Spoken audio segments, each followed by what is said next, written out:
તાપી જિલ્લામાં સતત પડી રહેલા ભારે વરસાદને પગલે વહીવટીતંત્ર સંપૂર્ણ સજ્જ બન્યું છે। ખાસ કરીને ડોલવણ અને વાલોડ તાલુકામાં ધોધમાર વરસાદના કારણે જિલ્લાની પૂર્ણા, અંબિકા, મીંઢોળા અને વાલ્મીકી નદીઓના જળસ્તરમાં નોંધપાત્ર વધારો થયો છે।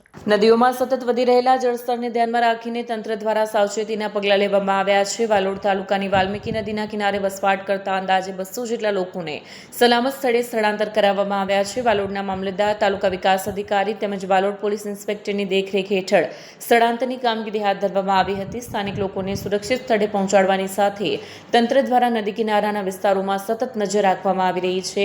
વહીવટીતંત્રએ નદી કિનારે રહેતા લોકોને સાવચેત રહેવા તેમજ જરૂરી સૂચનાઓનું પાલન કરવા અપીલ કરી છે।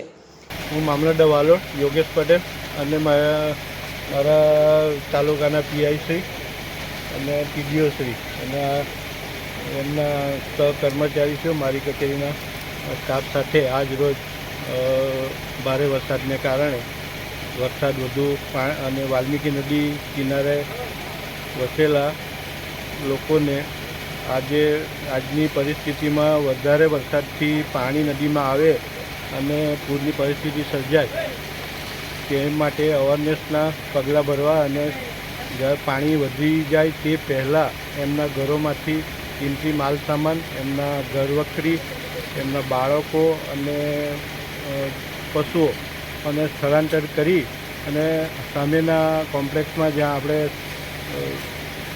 આશ્રયસ્થાન રાખ્યું છે ત્યાં ખસેડી લેવા વિનંતી કરેલ છે। તમામને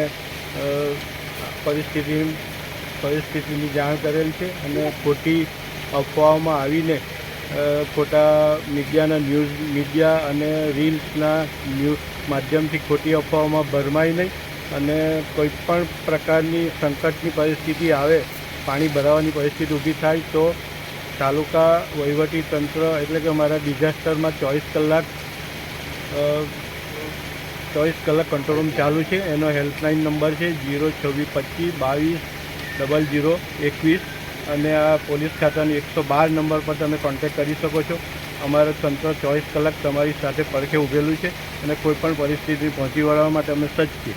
વિડીયો જર્નાલિસ્ટ સિતેશ નાઈક સાથે સત્ય ટીવી ન્યૂઝ તાપી।